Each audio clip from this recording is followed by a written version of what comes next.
Hello बच्चों, तो स्थिर वैद्युत विभव और धारिता का लेक्चर नंबर दूसरा। और आज हम लेक्चर नंबर दूसरे में सीखेंगे कि वैद्युत द्विध्रुव के कारण वैद्युत विभव। अभी तक हमने जो पिछले चैप्टर में देखा था कि वैद्युत द्विध्रुव के कारण वैद्युत क्षेत्र की तीव्रता हमने निकाला था।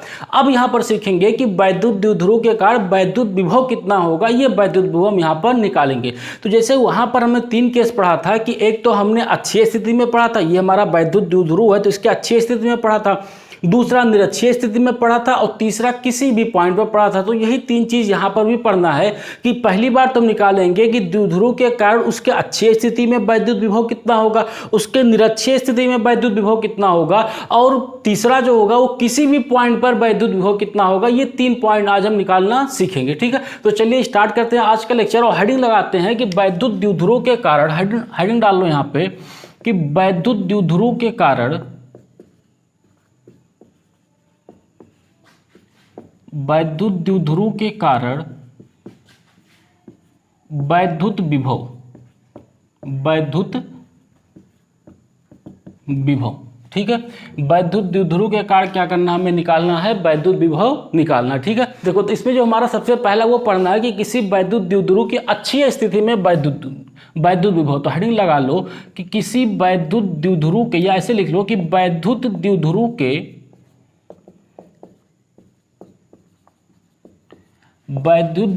के अक्षीय स्थिति में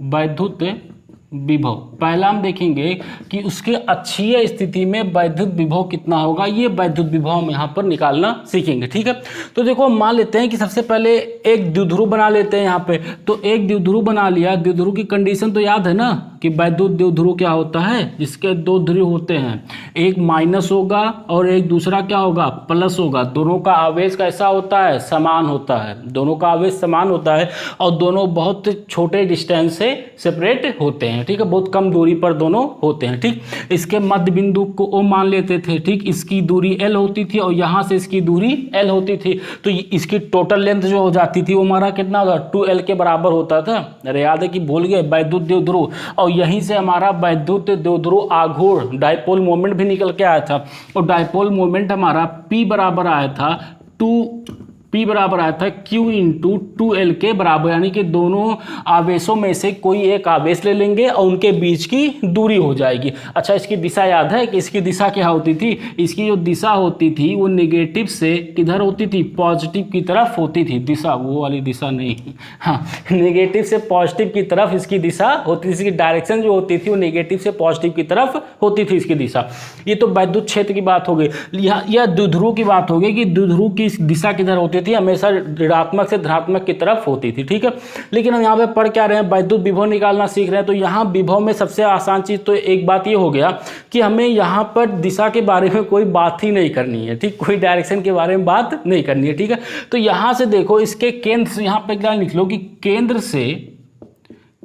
से r दूरी पर वैद्युत विभव। हम केंद्र मतलब इस द्विध्रुव के केंद्र से r दूरी पर हम क्या करेंगे, वैद्युत विभव निकालेंगे। ठीक है, तो यहाँ केंद्र हो गया, यहाँ से r दूरी पर यहाँ पर पहुँच गए और इस पॉइंट को मान लेते हैं कि ये पॉइंट हमारा M है। ठीक, इस पॉइंट M पर हमें क्या करना है, इस पॉइंट M पर वैद्युत विभव निकालना है। और जो दूरी है पॉइंट M की, ये केंद्र से दूरी जो दे रखी है वो दूरी हमारी कितने दे रखी है, r के बराबर हमने यहाँ पर मान लिया। ठीक है, अच्छा, तो ये पढ़ चुके हो ना कि अगर कोई एक आवेश Q रखा है, इस आवेश Q से r दूरी पर अगर पॉइंट P पर विभव निकालना है तो विभव हमारा क्या होगा, ये होगा KQ डिवाइड बाई r के बराबर होता है। अब इससे पहले वाले लेक्चर में हमने सीखा था कि कोई बिंदु आवेश Q से r दूरी पर वैद्युत विभव जो होगा KQ बाई r स्क्वायर के बराबर होता है। ठीक है, अच्छा, के का मान चाहो तो ऐसे भी लिख सकते हो कि 1/4 पाई एप्सिलॉन नॉट। अगर वायु निर्वात की बात की जाए और नहीं कर जाएगा तो वायु निर्वात के कोई अन्य माध्यम होगा तो वहाँ के का मान वो हमारा दिया रहेगा। ठीक है, यहाँ पे एक चीज और भी इंपॉर्टेंट था कि हमारा जो क्यू होगा वो क्यू कैसे रखते हैं, विथ साइन रखते हैं, चिन्ह के साथ रखते हैं, जो कि वैद्युत क्षेत्र में चिन्ह के साथ रखते हैं। मेजर डिफरेंस है, इसको ध्यान रखना दोनों को। ठीक है, चलिए, तो यहाँ पे वैद्युत विभव हम निकालते हैं। ठीक, तो यहाँ से देखो, अगर इस माइनस क्यू की वजह से देखें कि माइनस क्यू की वजह, हाँ यार वायर कहीं फंस रहा, चलो देखते हैं कि माइनस क्यू के कारण बिंदु M पर वैद्युत विभव क्या होगा। सबसे पहले देखो कि माइनस क्यू के कारण बिंदु M पर वैद्युत विभव बिंदु M पर अगर हम वैद्युत विभव निकालें तो इस पर वैद्युत विभव हमारा कितना होगा। देखो इसको मान लेते हैं कि ये हमारा फर्स्ट चार्ज है, ये फर्स्ट है, और इसको मान लेते हैं कि ये हमारा सेकंड चार्ज है। तो माइनस क्यू के कारण बिंदु N पर जो विभव होगा उसको हम नाम दे देते हैं कि वो हमारा V1 है। तो इसका विभव कितना होगा, इसका विभव हो जाएगा, देखो कितना आवेश है, Q है, ठीक, M पे निकाल रहे हैं, तो ये हो जाएगा KQ डिवाइड बाई R। अब दूरी कितना है, देखो यहाँ से दूरी कितना है, ये दूरी L है, और इस मध्य बिंदु से यहाँ दूरी कितना है, R है, तो दूरी कितना हो जाएगा, R प्लस L के बराबर हो जाएगा। अब दूसरी चीज, ये आवेश कैसा है, माइनस का आवेश है। अब चूंकि जो हम Q रखते हैं वो विथ साइन रखते हैं, तो इस यहाँ पे क्या लगा देंगे, माइनस लगा देंगे, तो V1 का मान कितना आ जाएगा, minus KQ divide by R plus L के बराबर आ जाएगा। ये माइनस Q के कारण बिंदु M पर इतना विभव होगा। इतनी बात क्लियर है, ठीक है। आज दूरी कितना हो गया, देखो ये दूरी L है, और यहां से दूरी, ये कितनी दूरी है, R के बराबर दूरी हो जाएगा, R प्लस L के बराबर हो जाएगा। ठीक इसी प्रकार से प्लस Q के कारण, या प्लस Q आवेश के कारण लिख लो, प्लस Q आवेश के कारण बिंदु M पर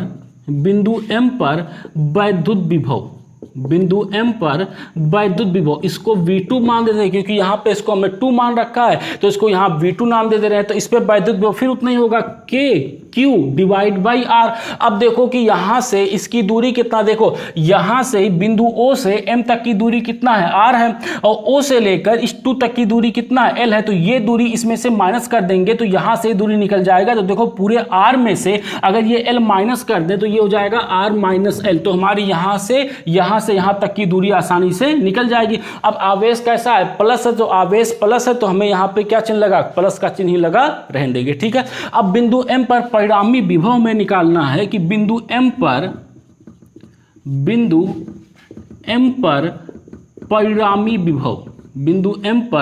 परिणामी विभव, ठीक। तो बिंदु M पर परिणामी विभव जो होगा वो Vm हो जाएगा। M पर निकाल रहे हैं ना, तो इसको क्या नाम देते हैं, Vm नाम दे देते हैं। तो M पर जो विभव हो जाएगा वो हो जाएगा V1 प्लस V2 के बराबर हो जाएगा। सिंपली क्या कर देंगे, जोड़ देंगे, क्योंकि ये विभव कैसा होता है, अदिश राशि होता है। कोई यहाँ पर डायरेक्शन या दिशा की देखने की जरूरत तो है नहीं यहाँ पर, ठीक है। तो देखो V1 का मान हमारा कितना आया है, minus KQ divide by R plus L। V2 का मान कितना आया है, KQ divide by R minus L के बराबर हो जाएगा, ठीक है।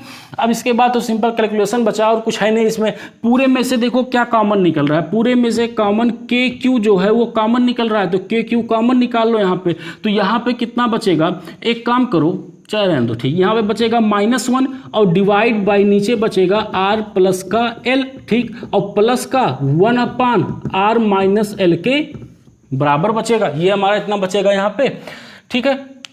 देखो तो यहां से हमारा हो जाएगा KQ डिवाइड बाई एलसीएम कितना आएगा, एलसीएम आएगा R प्लस का L, और यहां हो जाएगा R माइनस का L के बराबर हो जाएगा। यहां से एलसीएम लोगे तो देखो एलसीएम कितना आएगा, एलसीएम हमारा आ गया है R प्लस L और R माइनस L के बराबर। R प्लस L से कटेगा तो R माइनस L ऊपर आएगा, और साथ में माइनस का गुणा करोगे तो माइनस R, और ये कितना हो जाएगा, प्लस का L हो जाएगा। R माइनस L से R माइनस L कटेगा तो यहाँ पे प्लस का हो जाएगा, R प्लस L के बराबर हो जाएगा। तो देखो यहाँ से R क्या होगा, कैंसिल आउट हो जाएगा, ठीक है।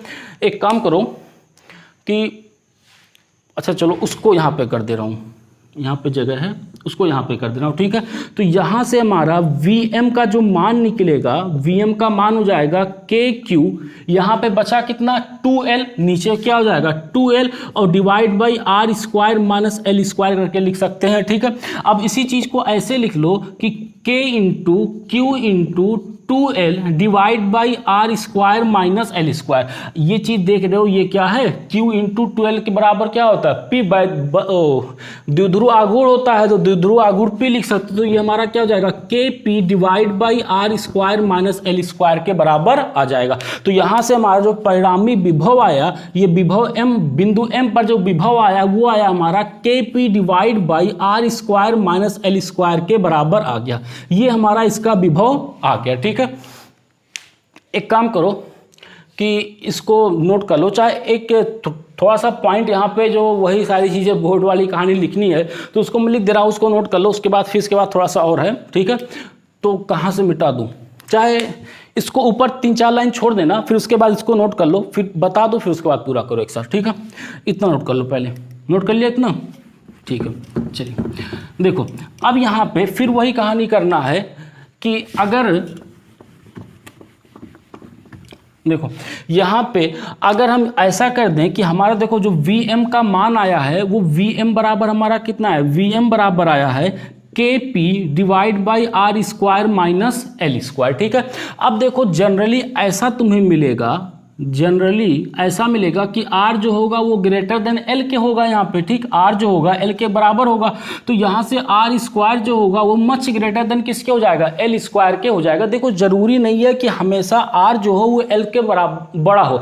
देखो अगर जो हमारा r का मान है वो मीटर में होगा और l जो होता है हमें पता है कि द्विध्रुव के दोनों आवेश होते हैं, उनके बीच की दूरी बहुत कम होती है, तो उनके बीच की दूरी कम होगी। तो अगर मान लो ये r जो है वो r का मान अगर मीटर में है तो वो मिलीमीटर में होगा, तब वहां पे हम क्या करेंगे, एल को निगलेक्ट कर देंगे। लेकिन अगर कहीं क्वेश्चन में बाय चांस ऐसा मिल जाए कि आर भी मीटर में है और एल भी मीटर में, तब वहां पर हम निगलेक्ट नहीं करेंगे इस चीज को, तब हम यही वाला फार्मूला लगाएंगे, K P divide by R square minus L square के बराबर वाला फार्मूला ही लगाएंगे यहाँ पे। ठीक है, खैर यहाँ पे देखो तो एल खत्म हो जाएगा, तो एल लगभग 0 के बराबर हो जाएगा, तो वी एम बराबर हो जाएगा K P divide by R square के बराबर। यानी कि निरक्षीय स्थिति में अगर मैं विभव निकालूं आर दूरी पर, तो आर दूरी पर विभव कितना हो जाएगा, K P divide by R square के बराबर ये हमारा विभव आ जाएगा। ठीक है, K P by R square के बराबर ये हमारा विभव आता है। ठीक, अच्छा अब जरा याद करो कि जब हमने वैद्युत क्षेत्र बताया था तो वैद्युत क्षेत्र में आर निरक्षीय स्थिति में, सॉरी ये अक्षीय स्थिति है, सॉरी अक्षीय स्थिति में, अक्षीय स्थिति में यानी एक्सिस पे अक्षीय स्थिति में आर दूरी पर जो विभव था वो विभव हमारा कितना था, आर दूरी पर जो विभव था वो था 2 K P divide by R cube के बराबर। जो वैद्युत क्षेत्र आया था वो हमारा आया था 2 K P by R cube के बराबर आया था। ठीक है, तो इस चीज को ध्यान रखना कि यहाँ पर वैद्युत क्षेत्र में हमारा कितना था 2 K P by R cube, और यहाँ पे हमारा कितना है K P by R square के बराबर है। यहाँ क्यूब होता था और यहाँ पे हमारा कितना है आर के बराबर, वहाँ 2 के पी होता था, यहाँ पे कितना केवल के बराबर है। अब देखो अगर एनसीईआरटी के तरीके से देखो तो वहां पे ऐसा भी लिखा होगा कि हमारा जो Vm होगा या ये हो जाएगा 1/4 pi epsilon naught Q divide by R square के बराबर। अगर वायु या निर्वात में, तब भी दोनों फार्मूला सेम तो है यार, हमें पता है K का मान निर्वात में कितना होता है 1/4 पाई एप्सिलॉन नॉट के बराबर ही होता है। ठीक है, कोई दिक्कत है इसमें? चलिए नोट कर लीजिए इसको, नोट कर लीजिए इसको। मैं यहाँ पे जो ऊपर हमें लाइन लिखनी थी वो लाइन में यहाँ पे लिख दे रहा हूँ, उसको भी नोट कर लो, क्योंकि बोर्ड में इतना 3-4 लाइन लिखना पड़ेगा। जो सारी चीज़ें हमने यहाँ पे की थी वही सारी चीज़ें फिर हम यहाँ पर लिख रहे हैं। ठीक है, तो लिख लो कि माना एक वैद्युत द्विध्रुव, माना एक वैद्युत द्विध्रुव, वैद्युत द्विध्रुव दो आवेशों माइनस क्यू तथा प्लस क्यू से मिलकर बना है, प्लस क्यू तथा माइनस क्यू से मिलकर बना है। ठीक है, जिनके बीच की दूरी में कितना है 2l के बराबर है, जिनके बीच की दूरी, जिनके बीच की दूरी 2l है, जिनके बीच की दूरी 2l है। ठीक है, द्विध्रुव के मध्य बिंदु 2l है, द्विध्रुव के मध्य बिंदु O से R दूरी पर वैद्युत विभव ज्ञात करना है, ओ दूरी पर r दूरी पर क्या करना है, वैद्युत विभव ज्ञात करना है। ठीक है, बस हो गया हमारी पूरी कहानी कंप्लीट यहाँ पे। ठीक है, चलिए नोट कर लीजिए, इसको नोट कर लिया, हो गया, नोट कर लिया इतना। ठीक, अच्छा यहाँ पे थोड़ा सा चेंज कर लो कि हम कहाँ पे निकाल रहे हैं, अच्छी स्थिति में निकाल रहे हैं, तो यहाँ पे लिख लो कि मध्य बिंदु O से R दूरी पर अक्षीय स्थिति में, यहाँ पर ऐसे लिख लो कि R दूरी पर अक्षीय स्थिति में वैद्युत विभव ज्ञात करना है, वैद्युत विभव ज्ञात करना है। ठीक है, थोड़ा सा अच्छी स्थिति में लिख लो, क्योंकि हम अच्छी स्थिति में निकाल रहे हैं तो ये भी पता रहे कि भाई हम अच्छी स्थिति वहाँ पर निकाल रहे हैं, तो वहाँ पर डाल दोगे, नहीं डालोगे तब भी चल जाएगा यार। ठीक है, तो देखो वैद्युत विभव हमारा कितना आएगा, ये आएगा Kp/r² के बराबर आएगा, और जबकि हम वैद्युत क्षेत्र जब निकाले थे तो वो आया था हमारा 2Kp/r³ के बराबर आया था। ठीक है, तो यहाँ पे वैद्युत विभव हमारा कितना आएगा, Kp/r² के बराबर वैद्युत विभव होगा। ठीक है, अच्छा अब यहाँ पे देखो जो हमारा वैद्युत विभव V पॉइंट M पर वैद्युत विभव आया है Kp/r² के बराबर आया है। अब इसका अगर ग्राफ बनाओगे, अगर हम इसका V और R के बीच में ग्राफ बनाए तो देखो V और R के बीच में ग्राफ ऐसे बनेगा, यहाँ पे विभव मान लेते हैं, यहाँ पे R मान लेते हैं, तो इनके बीच का ग्राफ क्या इस तरीके से बनेगा, क्योंकि V जो है वो इन्वर्सली प्रोपोर्शनल है किसके, R² यानी कि व्युत्क्रमानुपाती है किसके, R² के व्युत्क्रमानुपाती है, तो इसलिए इसका ग्राफ हमारा इस तरीके से V और R में ग्राफ बन जाएगा, और ये जो है ये हमारा क्या है, द्विध्रुव है। ठीक है, चलिए ग्राफ बना लीजिए इसका, फिर अगला देखते हैं। बना लिया ग्राफ, चलिए अब जो दूसरा केस है, दूसरा का केस हमें ये निकालना है कि वैद्युत द्विध्रुव की निरक्षीय स्थिति में, दूसरा केस है कि वैद्युत द्विध्रुव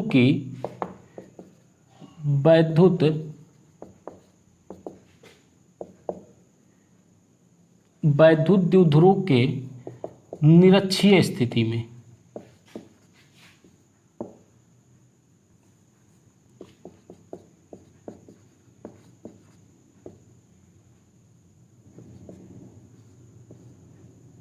क्या हो गया यार,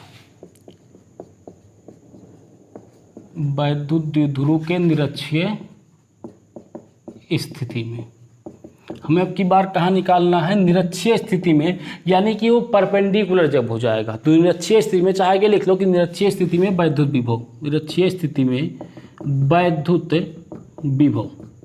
ठीक, निरक्षीय स्थिति में वैद्युत विभव कितना होगा। ठीक, तो निरक्षीय स्थिति में वैद्युत विभव निकालना है। ठीक, तो देखो यहाँ पे सबसे पहले तो एक द्विध्रुव बना लेते हैं, यहाँ पे ये -Q हो जाएगा और ये हमारा +Q हो जाएगा, ये हमारा O हो जाएगा, ये दूरी L है और ये भी दूरी हमारी कितनी है, L के बराबर है। अब कह रहा है निरक्षीय स्थिति, निरक्षीय का मतलब परपेंडिकुलर डायरेक्शन में जाना है, तो परपेंडिकुलर डायरेक्शन में जाकर हम यहाँ पर कहीं पर एक बिंदु M ले लेते हैं, इस बिंदु M पर हमें क्या करना है, वैद्युत विभव को ज्ञात करना है। इसके क्या हो जाएगा, निरक्षीय स्थिति में हो जाएगा, तो फिर वही कहानी हो जाएगी। इसको मान लेते हैं कि ये हमारा फर्स्ट है और ये जो हमारा सेकंड है। ठीक, तो वैद्युत विभव जब निकालना है यहाँ पे, तो देखो वैद्युत विभव निकालेंगे तो बिंदु M पर, ठीक, तो यहाँ से देखो फिर वही चीज लिखो कि -Q आवेश के कारण, -Q आवेश के कारण बिंदु M पर वैद्युत विभव, बिंदु M पर वैद्युत विभव कितना होगा, हमने इसको 1 नाम दे रखा है, तो इसको भी कितना कर देते हैं, V1 कर देते हैं, तो V1 बराबर हो जाएगा KQ/R।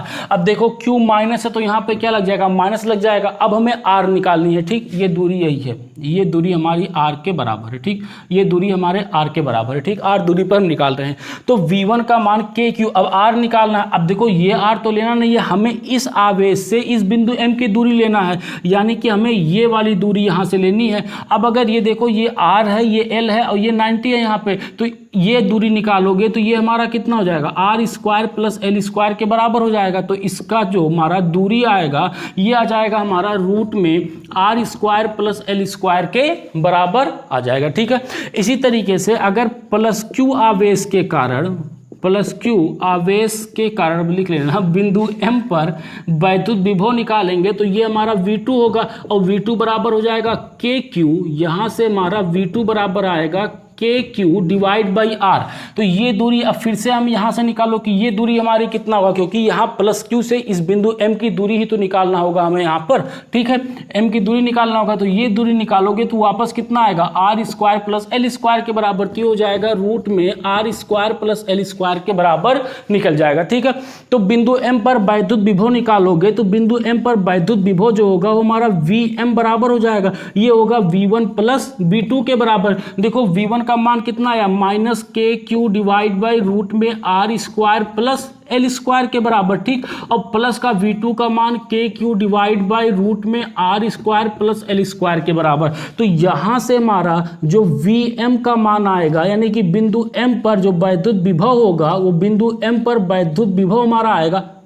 देखो ये क्या होगा, कैंसिल आउट हो गया दोनों, तो विभव कितना आ गया, 0 आ गया। यानी कि अगर मैं द्विध्रुव के निरक्षीय स्थिति में निकाल रहा हूं, यानी कि उसके परपेंडिकुलर, उसके द्विध्रुव के केंद्र से परपेंडिकुलर R दूरी पर जाकर निकालूंगा तो वहां पर हमारा विभव कितना होगा, 0 के बराबर होगा। विभव कितना होगा, 0 के बराबर होता है, यहाँ पे कोई भी विभव नहीं होता है, ठीक है। अच्छा यहीं पे अगर वो याद करो कि हमारा वैद्युत क्षेत्र में कितना होता था, वैद्युत क्षेत्र में याद है किसी को, वैद्युत क्षेत्र में याद है कि ई परपेंडिकुलर जो होता था वो इसको इक्वेटोरियल बोलते थे, या इसको निरक्षीय स्थिति लिख लो, निरक्षीय लिख लो।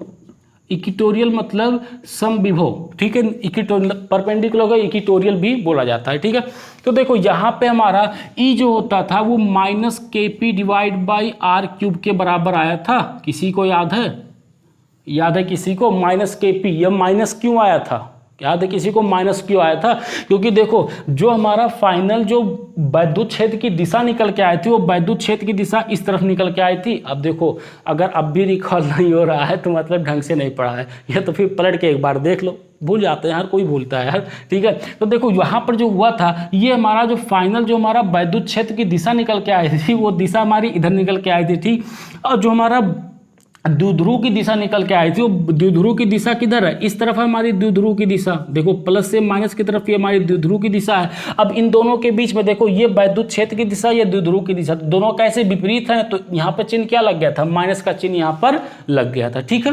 तो अब यहाँ पे एक चीज याद रखना है कि अगर हमें निरक्षीय स्थिति में हम वैद्युत विभव निकाल रहे हैं तो निरक्षीय स्थिति में वैद्युत विभव कितना होगा, 0 होता है। निरक्षीय स्थिति में वैद्युत विभव 0 और अक्षीय स्थिति में वैद्युत विभव कितना होगा, R दूरी पर KP divide by R square के बराबर होता है, ठीक है। अब यहीं पे एक बहुत इंपॉर्टेंट सा पॉइंट है, ये इंपॉर्टेंट पॉइंट ये हमारा है कि अगर मान लो यहाँ पर कोई एक द्विध्रुव है, जैसे यहाँ पर एक द्विध्रुव है, इसको मान लेते हैं फर्स्ट है, इसको मान लेते हैं आवेश सेकंड है, यहाँ पे माइनस Q है, अगर यहाँ पे क्या हमारा प्लस Q है तो ये हमारा क्या बन जाएगा, एक द्विध्रुव बन जाएगा। अब हम क्या करते हैं कि इस द्विध्रुव पर अभी तक हम एक रेखा पर जा रहे थे, अब यहाँ पर कोई एक प्लेन हम रख देते हैं, जैसे यहाँ पर इस तरीके से हम इस तरीके से कोई एक प्लेन रख देते हैं, यहाँ पे देखो इस तरीके से हम क्या करते हैं, यहाँ पर कोई एक प्लेन रख देते हैं, ठीक। अब ये प्लेन रख देंगे तो इस प्लेन पर अगर मैं कहीं पर भी निकालूं, इस प्लेन के किसी भी बिंदु पर विभव निकालूंगा, कंडीशन ये है कि ये जो प्लेन है ये द्विध्रुव को लंबवत विभाजित करती है, ठीक है। तो यहाँ पे लिख लो कि समतल द्विध्रुव अक्ष को लंबवत विभाजित करती है, यहाँ पे लिख लो कि समतल, यहाँ पे ये प्लेन जो है यानी कि समतल जो है, समतल द्विध्रुव को समतल द्विध्रुव को अक्ष के लंबवत, द्विध्रुव को अक्ष के लंबवत, द्विध्रुव को अक्ष के लंबवत विभाजित करता है, अक्ष के लंबवत विभाजित करता है। अगर अक्ष के लंबवत विभाजित करता है तो इसके किसी भी पॉइंट पर तुम वैद्युत द्विध्रुव निकाल या वैद्युत विभव निकालोगे तो वैद्युत विभव जो होगा हमेशा कितना होगा, 0 के बराबर होगा। यहाँ कहीं पर वैद्युत विभव निकालोगे तो 0 के बराबर होगा पूरे पृष्ठ पर, पूरे पृष्ठ पर कहीं भी विभव निकालोगे तो हमारा कितना होगा, 0 के बराबर होगा। देखो इसको ऐसे भी समझो कि थोड़ा सा इमेजिन करो, यहाँ पे जैसे देखो ये हमारा रखा हुआ है यहाँ पे, ठीक है। जैसे देखो यहाँ पर कि ये हमारा कोई, ये मान लो कि ये हमारा द्विध्रुव है, ठीक है, ये हमारा द्विध्रुव है, ठीक, ये माइनस है और ये प्लस है, ये हमारा द्विध्रुव रखा हुआ और यहाँ पे एक प्लेन रखा हुआ, देखो इस तरीके से एक प्लेन रखा, देखो यही दोनों हमारा द्विध्रुव था, ठीक। या चाहे मान लो कि ये हमारा क्या है, एक द्विध्रुव, ये माइनस है और ये प्लस है, और यहीं के इसके लंबवत, इस अक्ष के लंबवत में, यहाँ पे देखो इस अक्ष के लंबवत में ऐसे क्या रखा है, एक प्लेन रखा है, एक समतल रखा हुआ, देखो इस अक्ष के लंबवत ऐसे एक समतल रखा हुआ, देखो ऐसे रखा हुआ है। तो अगर समतल के किसी भी पॉइंट पर निकालूं, जैसे अगर मान लो मैं यहाँ पे निकालूं, अगर यहाँ पे निकाल रहा हूं तो यहाँ से एक बार ये दूरी नापूंगा, इस प्लस क्यू आवेश से दूरी, और एक बार इस माइनस क्यू आवेश से दूरी निकालूंगा, तो जितनी दूरी ये होगी उतनी ही दूरी क्या होगी, ये भी दूरी, दोनों दूरी कैसी होगी, बराबर होगी। वो द्विध्रुव को अक्ष के लंबवत क्या करती है, विभाजित करती है, अक्ष के लंबवत विभाजित करती है। तो देखो ये हमारा द्विध्रुव हो गया, ये हमारा अक्ष हो गया, ठीक इसी तरीके से तो एक हमारा अक्ष बनेगा, देखो ऐसे एक अक्ष बनेगा इस तरीके से। तो किसी भी पॉइंट पर यहां पर निकालोगे तो जितनी दूरी ये होगी उतनी ही दूरी ये होगी, अगर यहां पर निकालो तो जितनी दूरी ये होगी उतनी ही दूरी क्या होगी, ये होगी, और दोनों बराबर होगी। तो बराबर होने के बाद हमेशा विभव क्या आएगा, जीरो के बराबर आएगा, हमेशा विभव आएगा जीरो के बराबर। इस चीज को ध्यान रखना, हो सकता है आगे भी कहीं आए तो आगे भी इस चीज को हम पढ़ेंगे, लेकिन अभी फिलहाल इस चीज को ध्यान रखना कि अगर कोई भी समतल द्विध्रुव को अक्ष के लंबवत विभाजित करता है तो उस पूरे पृष्ठ पर हर जगह पर विभव क्या होगा, जीरो के बराबर होगा। अब यहाँ पे देखो, ऐसा पृष्ठ जिस पर विभव हर जगह समान हो तो उसे हम समविभव पृष्ठ कहते हैं। तो यहीं पे एक पॉइंट और लिख लो कि ऐसा पृष्ठ जिसके सभी जगह, ऐसा पृष्ठ जिसके सभी जगह, इसको ऐसे लिखो कि ऐसा पृष्ठ जिस पर, हाँ इसको ऐसे लिखो कि ऐसा पृष्ठ जिस पर हर जगह विभव समान हो, हर जगह विभव समान हो, तो वो हमारा समविभव पृष्ठ कहलाता है। तो वो हमारा समविभव पृष्ठ कहलाता है, ठीक है। कैमरे में दिख रहा है ना, तो ये हमारा क्या कहलाता है, समविभव पृष्ठ कहलाता है। अब देखो समविभव पृष्ठ होने के लिए जीरो जरूरी नहीं है कि समविभव पृष्ठ के लिए क्या करें, जीरो करें, बस समविभव पृष्ठ के लिए इतनी सी कंडीशन है कि उस पृष्ठ के हर जगह विभव जो होना चाहिए वो समान होना चाहिए। जैसे देखो यहाँ पे हर जगह क्या, यहाँ भी निकालोगे तो जीरो, यहाँ निकालो तो जीरो, यहाँ निकालो तो जीरो, यहाँ निकालो तो जीरो, हर जगह पे क्या होगा, जीरो के बराबर होगा। अगर हर जगह जीरो है तो हर जगह क्या होगा, बराबर होगा, और अगर हर जगह बराबर होगा तो हमारा क्या कहलाएगा, समविभव पृष्ठ कहलाएगा। देखो ऐसा नहीं बस यहीं पर खत्म करेंगे, इसके ऊपर पूरा एक लेक्चर आएगा समविभव पृष्ठ के ऊपर, वहाँ पर हम इसके क्वेश्चन भी देखेंगे, इसकी प्रॉपर्टी भी देखेंगे, सब सारी चीज़ें वहाँ पर हम देखेंगे, पूरा एक लेक्चर करेंगे उस पर। तो आप समझ लो क्या क्या चीजें आएंगी उसमें, ठीक है। तो लेकिन यहाँ पे आ गया तो केवल इतना ध्यान रखो कि समविभव पृष्ठ किसे कहते हैं, कि ऐसा पृष्ठ जिसके हर जगह पर वैद्युत विभव क्या हो, समान हो, तो उसे हम क्या कहते हैं, समविभव पृष्ठ कहते हैं, ठीक है। इतनी बात क्लियर है, चलिए नोट कर लीजिए। अब देखो वही सारी चीजें इसमें भी लिखनी जो पहले हमने लिखा था, कि माना एक वैद्युत द्विध्रुव माइनस क्यू तथा प्लस क्यू आवेश से मिलकर बना है, ठीक, जिनके बीच की दूरी 2l है। इसके मध्य बिंदु O से या इसके केंद्र O से अच्छी निरक्षीय स्थिति में r दूरी पर स्थित बिंदु P पर वैद्युत विभव ज्ञात करना है, ठीक। सारी कहानी लिख लेना यार, लिखना क्या वही चीज़ बार बार लिखूँ मैं, ठीक है। चलिए मिटा दो इसको, नोट कर लिया है ना। तो देखो अक्षीय स्थिति में यानी कि एक्सिस पे हमारा विभव कितना आया है, KP/r², और निरक्षीय स्थिति में विभव हमारा कितना आया है, 0 के बराबर विभव आया है, ठीक है। तीसरा और फाइनल लास्ट केस देखते हैं, कि लास्ट केस हमारा ये कहता है कि वैद्युत द्विध्रुव के कारण किसी व्यापक बिंदु पर, वैद्युत द्विध्रुव के कारण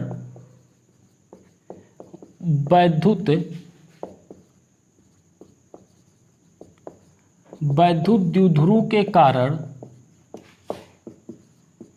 किसी भी व्यापक बिंदु पर, किसी भी व्यापक बिंदु पर, कहीं भी हम व्यापक बिंदु पर वैद्युत विभव आगे लिख लो यार, व्यापक बिंदु पर वैद्युत जगह नहीं है हमारे पास, भी जगह क्या कम पड़ जाएगा।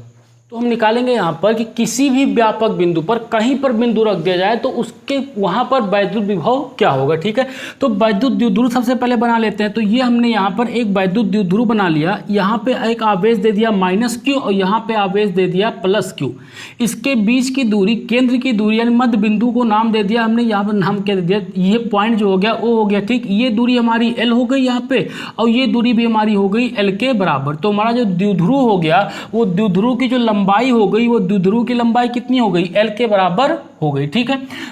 अब देखो यहाँ पर अभी तक हम क्या कर रहे थे कि इसके अच्छी स्थिति में यहाँ पे जाकर वैद्युत विभव निकाला, इसके निरक्षीय स्थिति में यहाँ पर जाकर वैद्युत विभव निकाला। अब हमसे क्या कह रहा है कि किसी भी बिंदु पर, तो किसी भी बिंदु पर निकालने के लिए हम सबसे पहले पोलर कोऑर्डिनेट में जाते हैं, यानी कि ध्रुवीय निर्देशांक में जाएंगे। हम सबसे पहले क्या करेंगे कि ध्रुवीय निर्देशांक में जाएंगे।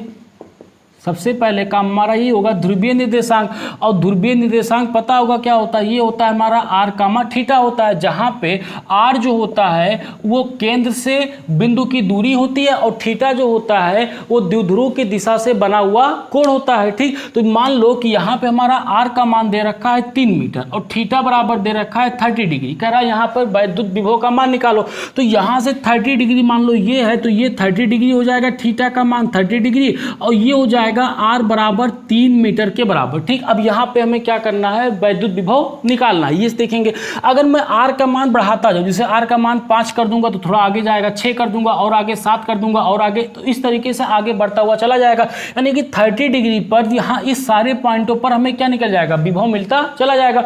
इसी तरीके से अगर आर का मान मैं 3 ही मीटर रखूं और थीटा का मान बढ़ाते जाऊं, जैसे हमने यहाँ पे 30 किया, 30 के बाद में कर दूं 60 डिग्री, तो 60 डिग्री कुछ हमारा यहाँ पे आ जाएगा, कुछ यहाँ पे आएगा 90, यहाँ पे आ जाएगा 120, यहाँ पे आएगा 150, यहाँ पे आ जाएगा 180, यहाँ पे आ जाएगा। यानी कि अगर आर और थीटा हमें पता हो जाए तो हम पूरे ब्रह्मांड के किसी भी बिंदु पर हम वैद्युत विभव आसानी से निकाल सकते हैं। तो उसका कोण क्या, घटाते बढ़ाते चले जाएंगे। देखो आर का मान फिक्स कर दिया, थीटा बढ़ाते जाएंगे, सारे पॉइंट मिलेंगे। थीटा फिक्स कर दूंगा, आर का मान घटाता बढ़ाता जाऊंगा, वो सारे पॉइंट में मिलते चले जाएंगे। तो अगर आर और थीटा पता है तो सारे बिंदुओं को आसानी से हम निकाल सकते हैं, सारे बिंदुओं पर विभव निकाल सकते हैं। ठीक है, तो हम मान लेते हैं कि यहां से इसके केंद्र से आर दूरी पर एक बिंदु एम है, और ये बिंदु एम जो है, ये बिंदु एम पर हमें विभव ज्ञात करना है जो द्विध्रुव के दिशा के साथ कोण कितना बना है, 30 डिग्री का कोण बना रहा है। ठीक है, यहाँ पे देखो यही तो हमारा द्विध्रुव की दिशा है, देखो यही तो हमारा क्या है, द्विध्रुव की दिशा है माइनस से प्लस की तरफ, तो ये हमारा क्या बन जाएगा, एक द्विध्रुव बन जाएगा। इस द्विध्रुव के साथ ये कोण कितना बना, 30 डिग्री सॉरी थीटा बन रहा है यहाँ पे कोण, और दूरी कितना है, आर है। यहाँ बिंदु एम पर क्या करना है, हमें विभव ज्ञात करना है। अब देखो हम यहाँ पर विभव तो निकालना हमने सीखा नहीं है, तो फिर वही काम करेंगे कि इस द्विध्रुव को या इस द्विध्रुव पी को हम 2 द्विध्रुव घटक में तोड़ेंगे। सबसे पहला काम हमारा ये होगा कि इस द्विध्रुव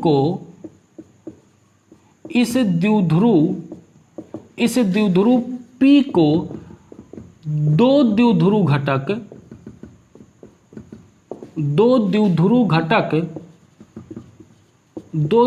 घटक में तोड़ लेंगे। सबसे पहला काम यही करेंगे कि इस द्विध्रुव को 2 द्विध्रुव घटक में क्या करेंगे, तोड़ेंगे। ठीक, तोड़ लेंगे। तो इसको द्विध्रुव घटक में तोड़ो, कंपोनेंट निकालना आता है ना, कि कंपोनेंट कैसे निकलेगा। देखो ये थीटा किसके साथ बना, इस डायरेक्शन में थीटा बन रहा है, तो थीटा के साथ जो कोण बनता है वो किसके साथ आता है, कॉस के साथ आता है। देखो ये पी है, ये पी है, ये पी यहाँ से थीटा बना रहा है, तो इस पी का मैं 2 कंपोनेंट कर रहा हूँ। तो एक कंपोनेंट तो इस डायरेक्शन में आ जाएगा, जिस डायरेक्शन में हमारा ये थीटा बनेगा, एक कंपोनेंट तो हमारा इस डायरेक्शन में आ जाएगा, इस डायरेक्शन में आएगा, ये कंपोनेंट होगा, और ये कंपोनेंट जो होगा इसको हम नाम दे देंगे यहाँ पे पी कॉस थीटा हो जाएगा। देखो जो थीटा के साथ एंगल, जो एंगल के साथ कंपोनेंट होता है, थीटा के साथ होता है, उसमें क्या दे दें, कॉस थीटा। और इसके परपेंडिकुलर देखो एक हमारा यही बन रहा है, ये हमारा यहाँ पर एक बन रहा है, और इसके क्या बनेगा, एक परपेंडिकुलर डायरेक्शन में बनेगा। तो देखो इसके परपेंडिकुलर डायरेक्शन में ये डायरेक्शन हमारा हो जाएगा, इसका परपेंडिकुलर डायरेक्शन ये आएगा, और ये हमारा कितना हो जाएगा, ये हो जाएगा हमारा पी साइन थीटा के बराबर। अब देखो इस पी का काम खत्म हो गया, बस पी का काम इतना ही था कि पी का हमने क्या कर लिया, 2 कंपोनेंट निकाल लिया, पी का काम खत्म, पी को हम उठा के फेंक देंगे, भाई जाओ हो गया तुम्हारा काम। ठीक है, तो इस पी का हमने 2 कंपोनेंट कर लिया, एक कंपोनेंट होगा पी कॉस थीटा, दूसरा हो गया पी साइन थीटा। अरे कंपोनेंट में तो नहीं दिक्कत हो रही ना, कि जैसे अगर मान लो कि यहाँ पे इस तरीके से बना हुआ है और ये एंगल हमारा थीटा है, ठीक, तो इसके थीटा के साथ कौन सा है, ये हमारा बन रहा है, यहाँ पे ये साइड थीटा के साथ है, तो ये हमारा क्या हो जाएगा, कॉस थीटा के साथ आएगा। अगर मान लो ये पी है तो इस पी का कंपोनेंट करोगे तो ये पी कॉस थीटा आएगा, और इसके इस कंपोनेंट के जो लंबवत दिशा में हो जाएगा तो ये हमारा कितना हो जाएगा, पी साइन थीटा के बराबर निकल जाएगा। तो वही का हमने यहाँ पे कर दिया है कि देखो इस ये P था, सॉरी इस P के दो कंपोनेंट, एक कंपोनेंट करूंगा तो जिस दिशा में कोण बन रहा है उसके साथ जाएगा, तो थीटा इस दिशा में बन रहा था तो इसके साथ कंपोनेंट होगा P cos थीटा, और इस कंपोनेंट के लंबवत दिशा में हो जाएगा P sin थीटा के बराबर आ जाएगा। ठीक है, तो हमारा दो कंपोनेंट बन गया। अब देखो जो हमें विभव निकालना है पॉइंट M पर, देखो जो पॉइंट M पर हमें विभव निकालना है यहाँ से, अब पॉइंट M पर विभव निकालना है, वो विभव हमारा किसके वजह से निकालना, P cos थीटा और P sin थीटा की वजह से निकालना है। यानी कि जो विभव हो गया ये विभव हमारा हो जाएगा P cos थीटा की वजह से विभव निकाल लेंगे, पॉइंट M पर विभव निकाल लेंगे P cos थीटा और पॉइंट M पर विभव निकाल लेंगे P sin थीटा के बराबर, विभव निकाल लेंगे यहाँ पर P sin थीटा। ठीक, P sin थीटा के बराबर यहाँ पर हम विभव निकालेंगे। ठीक, अब देखो इस P की वजह से नहीं विभव निकालना है, इस P cos थीटा की वजह से पॉइंट M पर विभव निकालना है और P sin थीटा की वजह से पॉइंट M पर विभव निकालना है। तो देखो क्या P cos थीटा के लिए ये पॉइंट M जो होगा वो पॉइंट M हमारा अक्षीय स्थिति में होगा। देखो इस P cos थीटा के लिए ये पॉइंट M हमारा कैसा होगा, अक्षीय स्थिति में। देखो ये P cos थीटा की लाइन जा रही है और इसी लाइन पे तो हमारा क्या बन रहा है, ये बिंदु M ही तो है इसी लाइन पे, तो हमारा P cos थीटा जो हो जाएगा बिंदु M के लिए कैसा हो जाएगा, अच्छी स्थिति में हो जाएगा, और P sin थीटा जो हो जाएगा वो बिंदु M के लिए हो जाएगा हमारा निरक्षीय स्थिति में। P sin थीटा जो हो जाएगा वो हमारा निरक्षीय स्थिति में जाएगा, यानी कि परपेंडिकुलर डायरेक्शन वाला हमारा यहाँ पे बन जाएगा। देखो परपेंडिकुलर कैसे बन रहा है, देखो ये लाइन हमारी ये है, इस लाइन पे बिंदु M है और ये लाइन हमारी जा रही है, और ये लाइन जो है इसके साथ कितने का कोण बना रही है, 90 डिग्री का कोण तो यहाँ पे ये आपतित कर रही है, बना रही है 90 डिग्री का कोण बना रही है यहाँ पे। तो P sin थीटा के लिए पॉइंट होगा निरक्षीय स्थिति में और P cos थीटा के लिए पॉइंट कैसा हो गया, अच्छी स्थिति में। तो अच्छी स्थिति में हमें विभव पता है, विभव कितना होगा, KP divide by R square के बराबर होगा। अब P नहीं लिखेंगे, यहाँ पे क्या लिखेंगे, P cos थीटा लिखेंगे, क्योंकि हम किसके लिए निकाल रहे हैं, P cos थीटा के लिए निकाल रहे हैं। ठीक, प्लस का निरक्षीय स्थिति में, निरक्षीय स्थिति में वैद्युत विभव कितना होगा, 0 के बराबर होगा। तो हमारा यहाँ पॉइंट M पर अगर विभव निकालेंगे तो विभव कितना हो जाएगा, KP cos theta divide by R square के बराबर, ये आ जाएगा हमारा विभव का फार्मूला। अब यहाँ पे हम P और R का थीटा और R का मान चेंज करते जाएंगे, हमें सारे पॉइंट ब्रह्मांड के मिलते जाएंगे, हर पॉइंट पे हमें विभव मिलता चला जाएगा। जैसे यहीं पर देख लो, अगर मैं अच्छी स्थिति की बात करूं, अगर मैं यहाँ पे अच्छी स्थिति की बात करूं, जब अच्छी स्थिति की बात करूंगा तो थीटा का मान कितना होता है, अच्छी स्थिति में 0 होता है। तो यहाँ पे अस्थिर स्थिति में थीटा का मान 0 है, तो थीटा का मान जरा यहाँ पे 0 रखो, और थीटा का मान 0 रखने के बाद KP cos theta divide by R square में मान रखो यहाँ पे। ठीक है, यहाँ पे मान रखोगे KP divide by R square theta, तो देखो VM बराबर निकल जाएगा KP cos 0 by R square. cos 0 का मान कितना होता है 1, तो यहाँ से VM का मान कितना आ जाएगा, KP divide by R square के बराबर। देखो अच्छी स्थिति में हमारा फार्मूला यही तो आया था। देखो अच्छी स्थिति में, देखो अच्छी स्थिति में थीटा का मान, देखो अच्छी स्थिति का मतलब है जिधर हमारा द्विध्रुव है उसी डायरेक्शन में आगे की तरफ क्या हो जाएगा, बिंदु विभव निकालना होता है बिंदु पर। ये हमारा विभव था, ये हमारा द्विध्रुव था, तो यहाँ पर विभव निकाले थे, तभी तो हमारा ये बना था कि अच्छी स्थिति में बोले थे। यानी कि यहाँ पे हमारा थीटा का मान कितना होता है, 0 होता है। देखो ये द्विध्रुव की दिशा हो जाएगी और यही दिशा हमारी इस रेखा की हो जाएगी, जिस रेखा पे हम क्या कर रहे हैं, विभव को निकाल रहे हैं। तो थीटा का मान 0 डिग्री हो गया, तो थीटा का मान 0, तो VM का मान आ जाएगा KP बाई आर स्क्वायर के बराबर आ जाएगा। ठीक है, अच्छा निरक्षीय स्थिति में जरा देखो, अगर मैं निरक्षीय स्थिति की बात करूं तो निरक्षीय स्थिति में थीटा का मान कितना होता था, 90 डिग्री होता था। तो थीटा का मान जरा 90 रखोगे तो यहाँ पे बनेगा VM का मान, अगर ये जो है ये उठ के देखो, थीटा का मान 0 का मतलब ये पॉइंट M जो है कहाँ पे आ जाएगा, यहाँ पे आ जाएगा, तभी तो थीटा का मान 0 होगा। और M जो हो जाएगा 90 डिग्री, यानी ये घूम के कहाँ पर आ जाएगा, यहाँ पर आ जाएगा, तभी तो थीटा का मान हमारा कितना होगा, 90 डिग्री हो जाएगा। तो यहाँ पे रखोगे तो KP cos का 90 डिवाइड बाई आर स्क्वायर के बराबर। तो VM जो निकलेगा यहाँ से हमारा, देखो तो VM आएगा, VM cos 90 का मान 0, तो VM का मान कितना जाएगा, 0 के बराबर आ जाएगा। तो इस तरीके से हम इस फार्मूले से किसी भी पॉइंट पर अगर हमें वैद्युत विभव पूछा रहे तो उस पॉइंट पर वैद्युत विभव आसानी से हम निकाल सकते हैं। और विभव का मान कितना होता है, K P cos theta divide by R square के बराबर। थीटा क्या होता है, वैद्युत द्विध्रुव की दिशा में एंटी क्लॉकवाइज डायरेक्शन में बना हुआ कोण। देखो ये वैद्युत द्विध्रुव की दिशा है, यही तुम्हारा वैद्युत द्विध्रुव की दिशा है, ये वैद्युत द्विध्रुव की दिशा है। ठीक इसी दिशा में देखो ये एंटी क्लॉकवाइज डायरेक्शन में बना हुआ हमारा कोण थीटा है, तो ये थीटा हो जाएगा। तो यहां से थीटा हम का मान निकाल लेंगे, थीटा पता है, आर पता है, तो कोई भी पॉइंट पे विभव आसानी से हमें मिल जाएगा। ठीक है, चलिए नोट कर लीजिए इसको। नोट कर लिया, नोट कर लिया, हो गया नोट। कोई दिक्कत है इसमें, सिंपल से था यार। अब देखो इसकी कहानी जो है, कहानी फिर वही पूरी कहानी रहेगी, पूरी कहानी वही लिख लेना यहाँ पर। ठीक है, चलिए लिख ले जाओगे ना कहानी, चलिए ठीक है लिख ले जाओगे यार, अच्छे बच्चे हो। अब क्वेश्चन देखते हैं एक।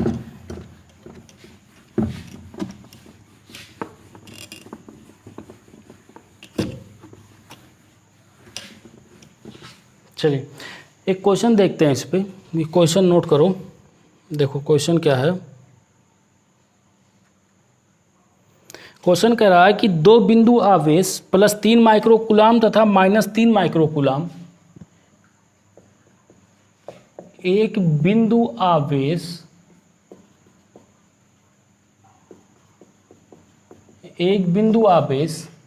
+3 माइक्रोकूलाम तथा -3 माइक्रोकूलाम, +3 माइक्रोकूलाम तथा -3 माइक्रोकूलाम एक दूसरे से अल्प दूरी,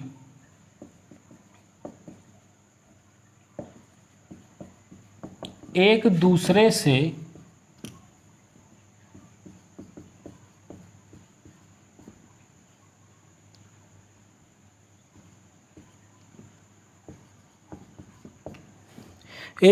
से अल्प दूरी 2 गुणे 10⁻³ मीटर पर स्थित है, ज्ञात कीजिए।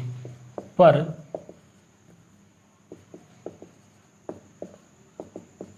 स्थित है,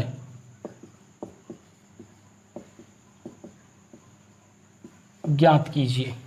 ठीक, सबसे पहला इसमें क्या ज्ञात करना है कि द्विध्रुव से 0.6 मीटर की दूरी पर,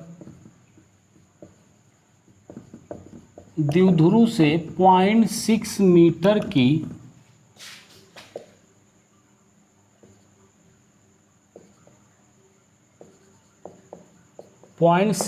की दूरी पर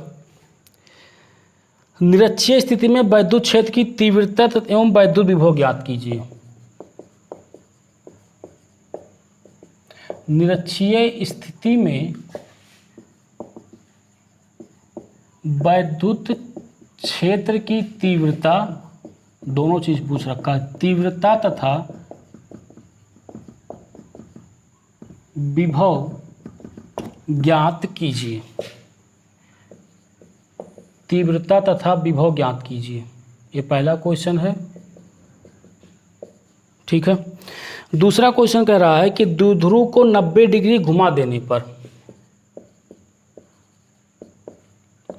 द्विध्रुव को 90 डिग्री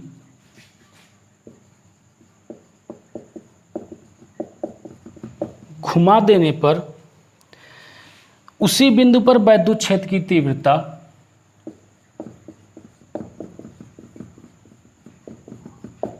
उसी बिंदु पर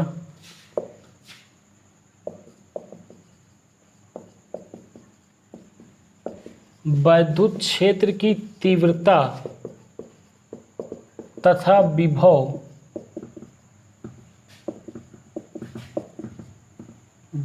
ज्ञात कीजिए। तीव्रता तथा विभव ज्ञात कीजिए। आसान सा क्वेश्चन है, कुछ लोग तो कर ले जाएंगे, देखते ही। ठीक है, चलिए एक बार कोशिश करना चाहो तो वीडियो को पॉज करके कोशिश कर लो, फिर उसके बाद मैं इसको कर रहा हूँ। ठीक है, आसान सा क्वेश्चन है, कोई मुश्किल बात तो है नहीं इसमें, सब पढ़ा लिखा है, आसान से। ये लेक्चर भी बहुत आसान था।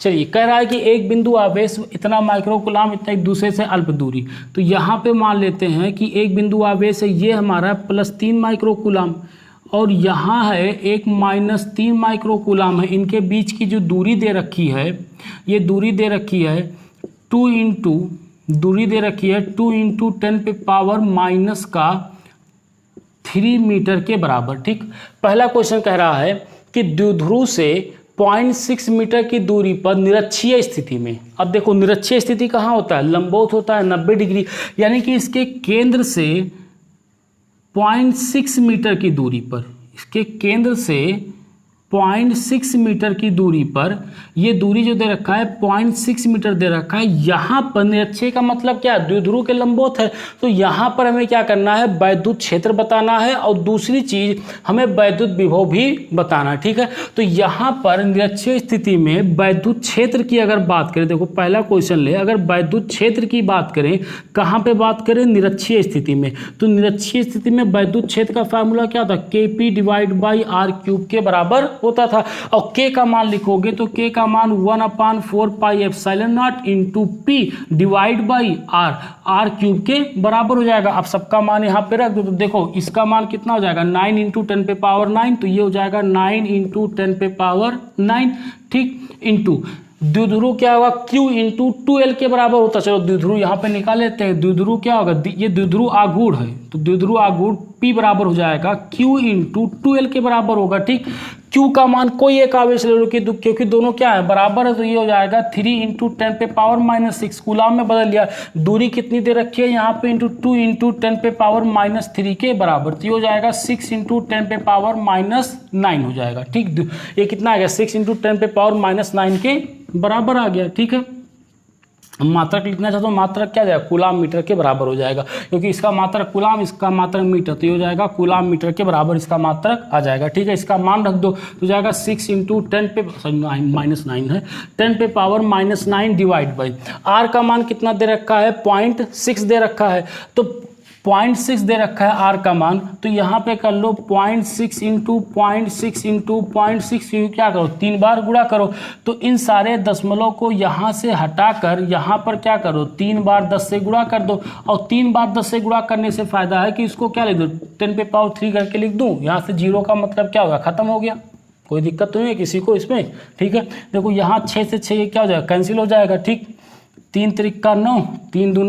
6, 3 × 1 = 3, 3 × 2 = 6, तो यहाँ पे कितना बना हमारा, यहाँ पे ये देखो 10⁻⁹ कैंसिल हो जाएगा। ठीक, यहाँ पे ऊपर कितना बचा, इसको 1000 करके लिख लो, ये हो जाएगा 1000 डिवाइड बाई 2 × 2, तो इस 2 से काटोगे तो कितना बचेगा, 500, इस 2 से काटोगे तो कितना बचेगा, 250, 250। तो वैद्युत क्षेत्र जो आया, वो वैद्युत क्षेत्र हमारा निरक्षीय स्थिति में जो आया, वो निरक्षीय स्थिति में कितना आ जाएगा, 250 के बराबर आ जाएगा। ठीक है, ये हमारा वैद्युत क्षेत्र आ जाएगा 250 के बराबर।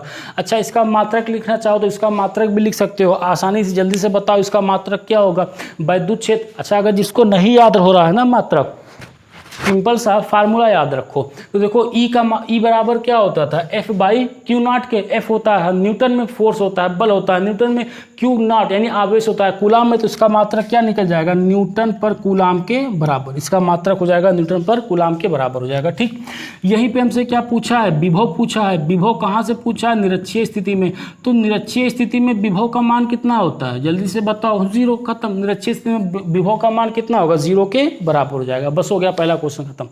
ठीक है, चलिए कोई दिक्कत है इसमें, सीधा फार्मूला रखा है, मान रख के निकाल दे, ये तो पता है ना कि निरक्षीय स्थिति में अभी पढ़े हो यार। चलिए मिटा दो इसको। ठीक, दूसरा क्वेश्चन देखो, दूसरा क्वेश्चन हमसे ये कह रहा है कि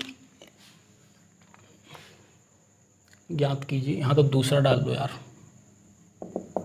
देखो दूसरा क्वेश्चन हमसे कह रहा है कि यदि द्विध्रुव को, कह रहा है कि यदि द्विध्रुव को 90 डिग्री घुमा देने पर उसी बिंदु पर वैद्युत क्षेत्र की तीव्रता तथा विभव ज्ञात करिए। अब देखो क्या करना है, ये जो द्विध्रुव दिया हुआ है -3 माइक्रो कूलाम को, इसको 90 डिग्री घुमा दो। अगर मैं इसको 90 डिग्री घुमाऊंगा, देखो ये रेखा कहाँ पर है, ये दोनों लंबवत हैं, ये दोनों ऐसे लंबवत हैं, इसको मैं ऐसे 90 डिग्री घुमा दूंगा तो क्या ये दोनों अच्छी स्थिति में आ जाएंगे। देखो ऐसे तो है, ये हमारा मान लो, ये हमारा क्या है, द्विध्रुव है, ये हमारा ये पॉइंट है, ठीक, ये हमारी रेखा दे रखी है लंबवत 0.6 मीटर की रेखा। अब कह रहा है द्विध्रुव को 90 डिग्री घुमा दो। जब ये द्विध्रुव है, नीचे वाला द्विध्रुव है, इसको 90 डिग्री घुमाऊंगा तो देखो ये ऐसे मिल जाएगा, तो दोनों कैसे हो जाएंगे, अच्छी स्थिति में हो जाएंगे। यानी कि अगर इसका हम चित्र बनाएं तो देखो इसका चित्र जो बनेगा, चित्र हमारा ऐसे बनेगा कि यहाँ पे हो जाएगा, ये हो जाएगा +3 माइक्रोकूलम, या ऐसे लंबवत बनाओ तो देखो यहाँ पे ये ऐसे क्या करो, इसको इस तरीके से घुमा दो, ठीक। तो यहाँ पे हो जाएगा हमारा +3 माइक्रोकूलम, यहाँ पे आ जाएगा हमारा, गलत कर रहे हैं क्या यार, यहाँ पे माइनस करो, ये माइनस ये प्लस, जब इसको ऐसे ही घुमाएंगे, ठीक है, चलिए इसको चाहो तो ऐसे ही घुमा दो, चलो कोई दिक्कत नहीं, चाहे जैसे आ जाएगा। तो यहाँ पे ये आ जाएगा हमारा माइनस, ये यहाँ पे आ जाएगा -3 माइक्रोकूलम और यहाँ पे आ जाएगा +3 कूलम। ये केंद्र हो गया। इस केंद्र से यहाँ पर पॉइंट M है और ये दूरी कितनी दे रखी है 0.6। यहाँ पे क्या करना है, हमें वैद्युत क्षेत्र और वैद्युत विभव ज्ञात करना है। तो ये हमारा देखो ये वैद्युत द्विध्रुव हो गया और ये हमारा रेखा हो गया। तो दोनों कैसे हो गए, अच्छी स्थिति में आ गए। यानी कि अगर सिंपल सा इसका ग्राफ में बनाओ यहाँ पे, तो देखो इसका जो ग्राफ बनेगा वो इस तरीके से बन जाएगा यहाँ पे कि ये हमारा मान लो -3 माइक्रोकूलम है, ये +3 माइक्रोकूलम है, ये केंद्र हो गया। तो यहाँ से केंद्र से r दूरी पर यानी 0.6 मीटर पर यहाँ पर हमें क्या करना है, वैद्युत क्षेत्र और वैद्युत विभव ज्ञात करना है। तो ये हमारे कैसे हो गया, अच्छी स्थिति में हो गया। यानी कि हमें ज्ञात करना है यहाँ पे E का मान ज्ञात करना है। यहाँ पे हमें E का मान ज्ञात करना है, कैसे, अच्छी स्थिति में ज्ञात करना है। और अच्छी स्थिति में E का मान कितना होता है, 2kp/r³ के बराबर होता है, 2kp/r³ के बराबर होता है यहाँ पे, ठीक। तो देखो k का मान कितना होगा, डायरेक्ट लिख रहा हूँ, k का मान होगा 2 × 9 × 10⁻⁹, ठीक, इंटू p का मान निकाल चुके हैं 6 × 10⁻⁹ और डिवाइड बाई r का मान होगा 0.6 × 0.6 अब इस पॉइंट को, जीरो को सबको हटा दो यहाँ से, ऊपर क्या कर दो 10⁻³ से पूरा कर दो, ठीक है। तो अब देखो इस 6 से 6 कटेगा, फिर ये हो जाएगा 3, ये बनेगा 2, ये 2 से 2 कट जाएगा, ये यहाँ से 2 हो जाएगा। तो ये बनेगा, देखो 10⁻9 से 10⁻9 कटेगा तो ऊपर बचेगा 1000। देखो ये ऊपर बचा कितना 1000 और डिवाइड बाई 2, तो ये कितना हो जाएगा 500 न्यूटन पर कूलम के बराबर आ जाएगा। यानी कि अच्छी स्थिति में जो वैद्युत क्षेत्र होगा वो कितना हो जाएगा, 500 न्यूटन पर कूलम के बराबर हो जाएगा। क्या हो गया यार, चलिए देखिए अगला जो है, यहाँ पे हमें क्या निकालना है, वैद्युत विभव निकालना है, ठीक। यहाँ पे हमें विभव निकालना है, ठीक। विभव निकालना, सॉरी कहाँ पे निकालना है, अच्छी स्थिति में। अच्छी स्थिति में विभव का फार्मूला क्या होता है, kp/r² के बराबर। अच्छा एक चीज़ मैंने और बताया था कि ये इसका जो फार्मूला होता है r² - l² के बराबर होता है, बताया था ना। जहाँ पे r जो होता है बहुत बड़ा होता है l से, यानी कि r > l है, फिर r² मच l² होगा, तो l² को हम हटा देते थे यहाँ से, केवल r² लिख देते थे। यहाँ पे हमने एक चीज़ ये भी बताया था कि ये तभी करते हैं जब r का मान जो हो वो l के मुकाबले में बहुत बड़ा हो। तो देखो यहाँ पे ये इसका, इनके बीच की दूरी कितनी दे रखी है, कुछ गड़बड़ तो नहीं कर दिए हैं, नहीं ठीक है, चलो ये 6 दे रखा है ना, 0.6 मीटर, ठीक है। इनके बीच की दूरी कितनी दे रखी है, 2 × 10⁻³ मीटर के बराबर, और ये हमारा कितना है 0.6 मीटर। तो इसको निकालोगे तो ये हमारा देखो 10⁻³ है, तो इसके 3 अंक यहाँ क्या जाएगा, 0, आगे 10 0 बढ़ता जाएगा, ठीक है। तो ये दूरी देखो इसके मुकाबले बहुत छोटी है, तो यहाँ पे हम l² को क्या कर सकते हैं, निग्लेक्ट कर सकते हैं। अच्छा एक चीज़ ध्यान रखो, जब हमने ये फार्मूला ड्राइव किया था तो वहाँ पर भी हमारा आया था कि r³ - l³ का होल स्क्वायर करके आया था, नहीं r² - l² का होल क्यूब करके आया था, नहीं यार ऐसे नहीं, हाँ इसका r³ - l³ भी आया था, ठीक है। जब r³ - l³ आया था यहाँ पे, तो फिर यहाँ पर भी हमने वही काम किया था। जब हमने निरक्षीय वाला कहानी याद करो, सर ये वैद्युत क्षेत्र वाली कहानी याद करो कि जब वैद्युत क्षेत्र हमने देखा था तो वहाँ पर भी r³ - l³ करके आया था, तो वहाँ पर हमने ये लिखा था कि r जो होगा > l होगा। तो ये तभी लगाना जब वहाँ पर भी सेम केस चलेगा। वहाँ पर शायद मैंने चीज़ नहीं बताया था, दिमाग से निकल गया था, लेकिन वहाँ पर भी सेम चीज़ चलेगा कि जब ये तभी होगा जब r का मान जो हो l से क्या हो, बहुत बड़ा हो, तब ये काम करेंगे यहाँ पे। लेकिन अगर ऐसा मिल जाए कि आर और एल दोनों, जैसे ये 0.6 मीटर है और ये 0.5 मीटर हो जाता है, दोनों में बहुत ज़्यादा फर्क थोड़ी ना है, तब ये फार्मूला यहाँ पे नहीं लगाते, तब r³ माइनस l³ वाला फार्मूला हम यहाँ पर लगाते, ठीक है। लेकिन तब यहाँ पर क्या लगाते हैं, r² माइनस l² वाला फार्मूला यहाँ पर लगाते, लेकिन ऐसा कुछ है नहीं यहाँ पे, तो हम सिंपल सा कौन सा फार्मूला लगा देंगे, r² का फार्मूला यहाँ पर लगा देंगे, ठीक है। r² का फार्मूला यहाँ पर लगा देंगे। अब जरा सबका मान रख दो, तो कुछ बचा है नहीं इसमें कि kp divide by r²। k का मान होगा 9 इंटू 10 पे पावर 9, p का मान कितना है 6 इंटू 10 पे पावर -9, डिवाइड बाई r का मान कितना है 0.6 इंटू 0.6 के बराबर, ठीक। तो यहाँ से देखो, यहाँ से ये 9 इंटू 10 पे पावर 9 को कैंसिल कर दो, 9 इंटू 6, 6 इंटू 6, दशमलव को हटा के ऊपर क्या कर दो, 10 से गुणा कर दो, ठीक। तो 1 6 से 6 क्या होगा, कैंसिल हो जाएगा, 3 त्रिका 9, 3 दूना 6, तो ये हो जाएगा 2 पंचे 10 हो जाएगा, ठीक।